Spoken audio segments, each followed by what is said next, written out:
Hello and welcome back to Women's Football Talk, the YouTube channel that brings you all the latest news and stories from around the world of football. Now the international break is finally over. We don't have another one until June and July when we'll have the Women's Euros this summer, but we still have a lot to sort out in cup competitions and in leagues all around Europe. So let's have a look at the games we have this weekend. And here in England it is FA Cup weekend, semi-finals. We have West Ham versus Manchester City and Arsenal versus Chelsea to look forward to this weekend.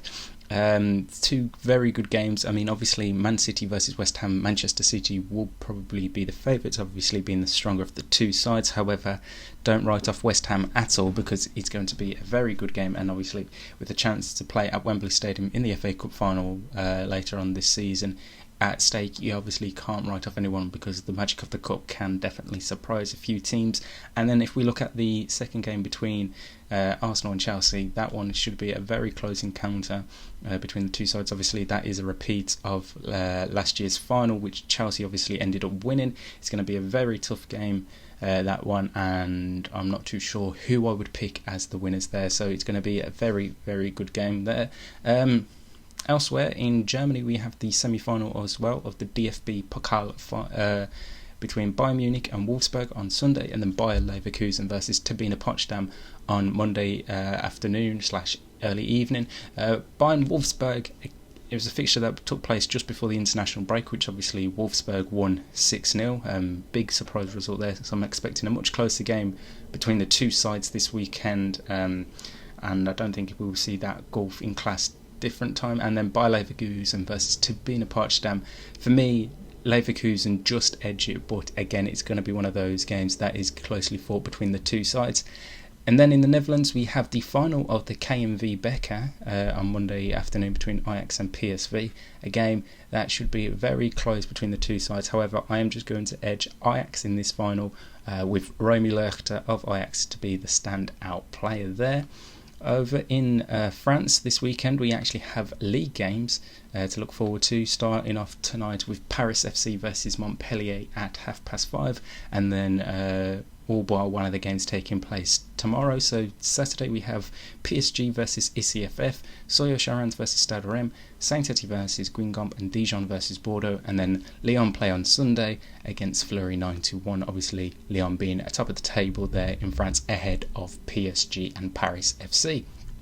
And then finally over in Spain this weekend, again all games taking place over the weekend. We've got no games today. 3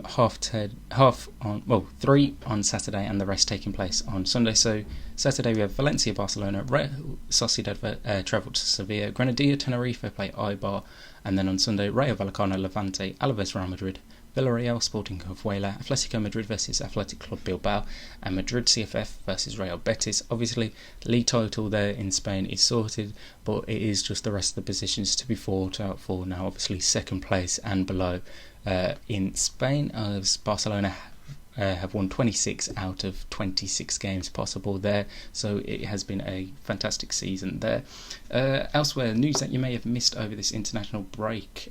This past week has been very busy at Tottenham Hotspur, as they have announced that manager Ryan Skinner has signed a new contract with the club to remain there until 2024. They've also announced that defender Ashley Neville has signed a new contract with them, as well as Kit Graham.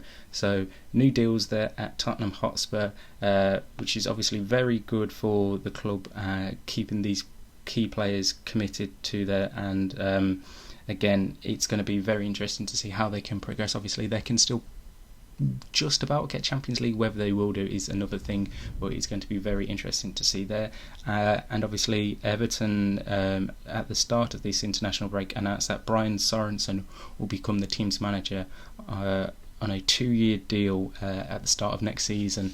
So he won't take over the rest of this season. He'll finish off at his club in Denmark, and then he will take over in the summer ahead of a very big season for Everton, obviously wanting to bounce back after this poor season that they had.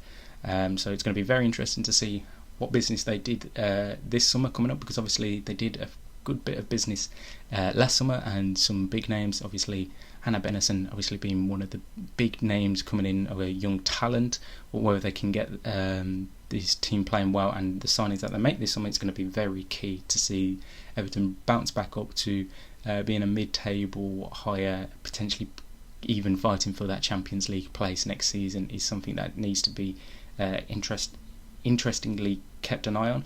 Obviously as well, finally, the FAWSL have announced that their final league games of this season will take place at midday on the 8th of May, so in just under a month's time.